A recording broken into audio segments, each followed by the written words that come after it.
को, जहां पर आज बुद्ध पूर्णिमा के मौके पर प्रधानमंत्री नरेंद्र मोदी संबोधित कर रहे हैं वीडियो कॉन्फ्रेंसिंग के जरिए। इस बार परिस्थितियां ही कुछ और हैं, इसलिए आमने सामने आकर के आपसे मुलाकात नहीं हो पा रही है।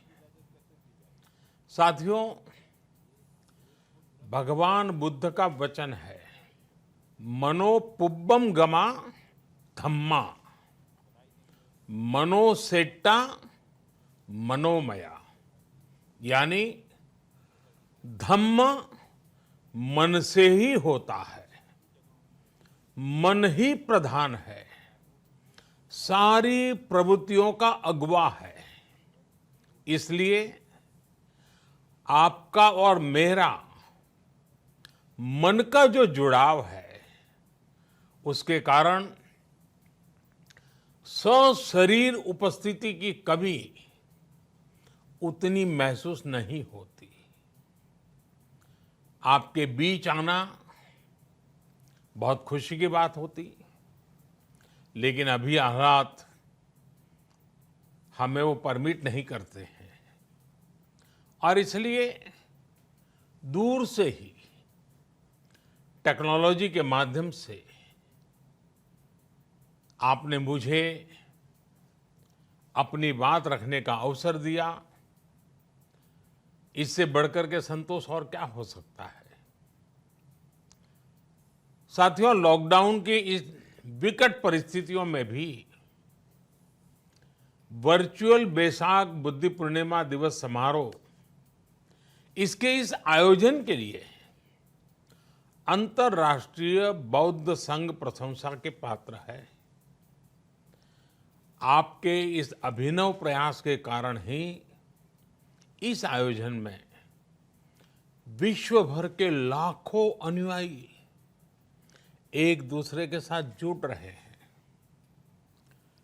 लुम्बिनी, बोधगया, सारनाथ और कुशीनगर के अलावा श्रीलंका के श्री अनुराधापुर स्तूप और वासुदेवा मंदिर में हो रहे समारोहों का इस तरह एकीकरण कितनी अद्भुत कल्पना है, कितना सुंदर दृश्य है।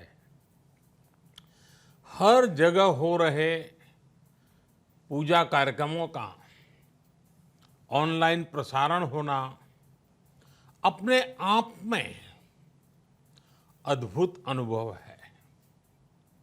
आपने इस समारोह को कोरोना वैश्विक महामारी से मुकाबला कर रहे पूरी दुनिया के हेल्थ वर्कर्स और दूसरे सेवा कर्मियों के लिए प्रार्थना सप्ताह के रूप में मनाने का संकल्प लिया है।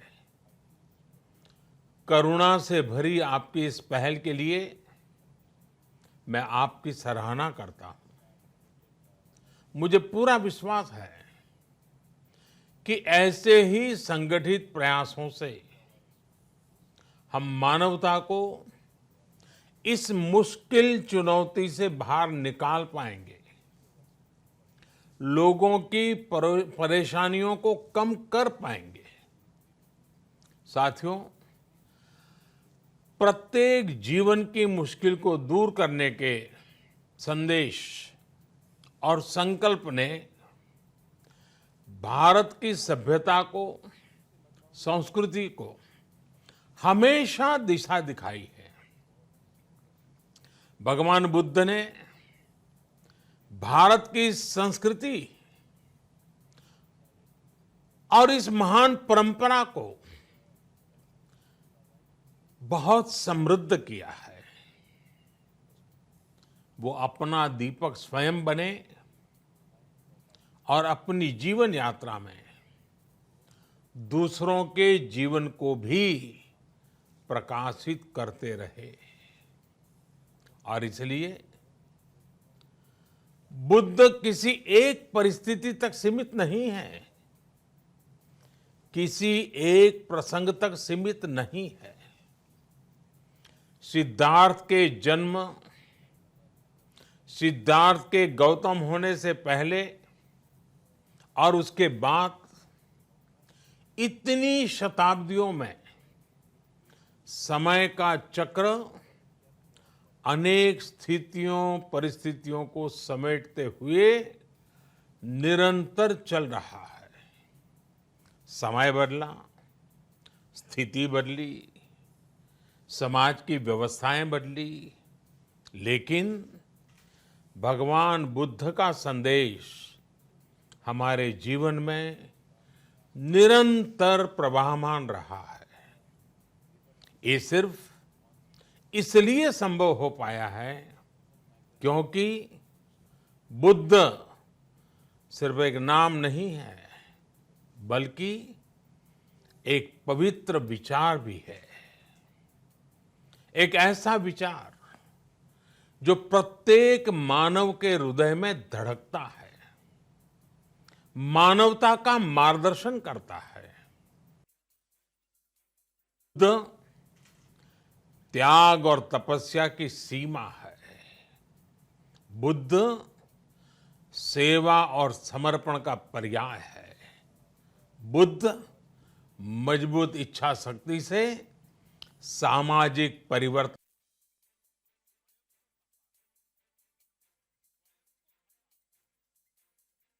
को न्योछावर करके पूरी दुनिया में आनंद फैलाने के लिए समर्पित है।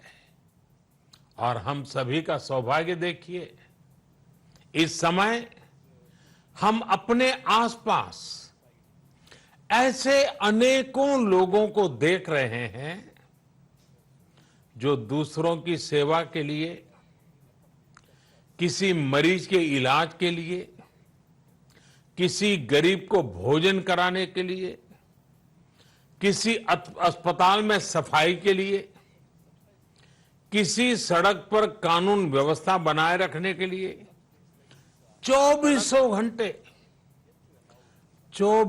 घंटे काम कर रहे हैं। भारत में, भारत के बाहर ऐसा प्रत्येक व्यक्ति, विश्व के हर कोने में ऐसा प्रत्येक व्यक्ति अभिनंदन का पात्र है, नमन का पात्र है। साथियों, ऐसे समय में जब दुनिया में उथल पुथल है, कई बार दुख, निराशा, हताशा का भाव बहुत ज्यादा दिखता है, तब भगवान बुद्ध की सीख और भी प्रासंगिक हो जाती है। भगवान बुद्ध कहते थे कि मानव को निरंतर ये प्रयास करना चाहिए कि वो कठिन स्थितियों पर विजय प्राप्त करे, उनसे बाहर निकले। थक कर रुक जाना ये विकल्प नहीं हो सकता। आज हम सब भी एक कठिन परिस्थिति से निकलने के लिए निरंतर जुटे हुए हैं, साथ मिलकर काम कर रहे हैं। भगवान बुद्ध के बताए 4 सत्य यानी दया, करुणा यानी सुख दुख के प्रति समभाव, और जो जैसा है उसको उसी रूप में स्वीकारना, ये सत्य निरंतर भारत भूमि की प्रेरणा बने हुए है। आज आप भी देख रहे हैं कि भारत निस्वार्थ भाव से, बिना किसी भेद के अपने यहां भी और पूरे विश्व में कहीं भी संकट में घिरे व्यक्ति के साथ पूरी मजबूती से खड़ा है। लाभ हानि, समर्थ असमर्थ से अलग हमारे लिए संकट की ये घड़ी सहायता करने की है, जितना संभव हो मदद का हाथ आगे बढ़ाने की है। यही कारण है कि विश्व के अनेक देशों ने भारत को इस मुश्किल समय में याद किया और भारत ने भी हर जरूरतमंद तक पहुंचने में कोई कसर नहीं छोड़ी है। भारत आज प्रत्येक भारतवासी का जीवन बचाने के लिए हर संभव प्रयास तो कर ही रहा है, अपने वैश्विक दायित्वों का भी उतनी ही गंभीरता से पालन कर रहा है। साथियों, भगवान बुद्ध का एक एक वचन, एक एक उपदेश मानवता की सेवा में भारत की प्रतिबद्धता को मजबूत करता है। बुद्ध भारत के बोध और भारत के आत्मबोध दोनों का प्रतीक है। इसी आत्मबोध के साथ भारत निरंतर पूरी मानवता के लिए, पूरे विश्व के हित में काम कर रहा है और करता रहेगा। भारत की प्रगति हमेशा विश्व की प्रगति में सहायक होगी।